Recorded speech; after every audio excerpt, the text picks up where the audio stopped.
Po, menoj që procesi i përpilimit listës për nismën ka qenë proces bukur i rond, sepse ka qenë e ndikepume, ka qenë duke negociu me LDK-n fillimisht e pastaj edhe me PDK-n për idenë e përfshirjes, dhe nuk besoj se ka pas kohën dhe energjinë e mjaftueshme për ja dediku listës, si që kanë pas parti tjera më të qarta, sepse ma shumë energji është shpenzuar në atë se si të negociohet hapësira në një subjekt tjetër me idenë që jo një numër i madh i këtyre aktivistëve do të përfshihen në listë.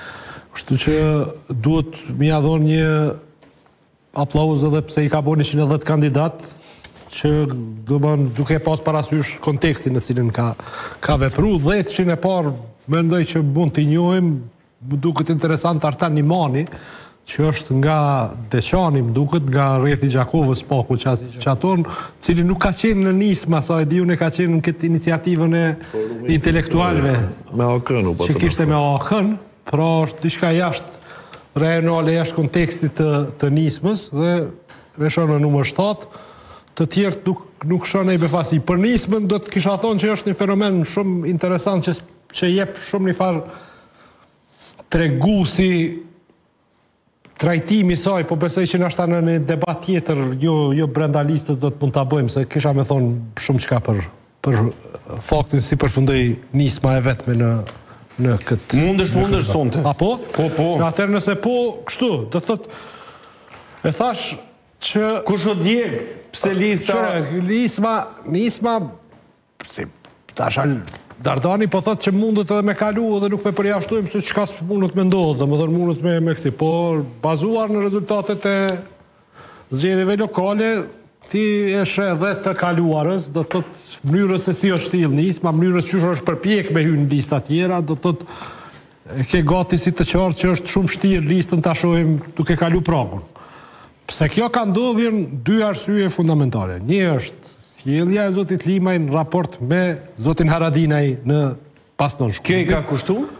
Duke ndërtu mosbesim? Qyre, nuk ka qenë vetëm në momentin e parë, zoti Limaj ka dhënë sinjale të gatishmërisë së negocimit me pushtetin të cilin e kundërshtonte në zgjedhje. Po ju e lavdojshi? Po mirë dhe... Ju thëshë sa mirë, konstruktiv, a u botash? Menoj që në atë moment, a i ka... Sanet ka ndryshu me ku?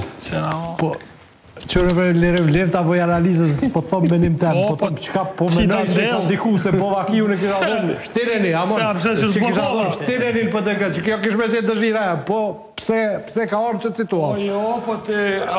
Po të qka unë si jetoj për Fatmin Limër dhe karierën e ti, unë e analizoj përkosisht, të vjenë që tu, dhe thëmë që ta mirë, që ta kesh, prej momenteve konteksteve të ndryshme. Qëtë kontekst, po të thëmë që zoti Limaj qëtë kontekst, nga kjo perspektiv, po analizoj pëse zoti Limaj nuk ka përfundu në listë të PDK-s dhe të DTK-s që ka qenë një veprim bujari ti u konsideru si i tillë. Farë emocionit lidhur me ekzistencën politike të zotit Limaj, nuk kam diçka të tilla, po kupton. Unë e kam kritikuar për çata këtë. Ba, dhe qysh, kom në ashtë nishin një kritika që më nëshme mi dhodhë, thumi masani. Mas emision. Jo, për thumi edhe në emision, është më të qëj. Thumi edhe në emision. Ajo që po du me thonë është kjo, e para e ka kriju situatën në cilën vështirë është për një organizatë politike, si që është PDK-ja dhe LDK-ja, me pranu një bashkëpunim të tillë me faktin se zoti Limaj nuk është person jo karizmatik. është person që po u fut listë, a i merë. Dhe nëse merë, mundet me kalu me 2, 3, 4 deputet, nështë edhe ma shumë se kaq në listat e tyre.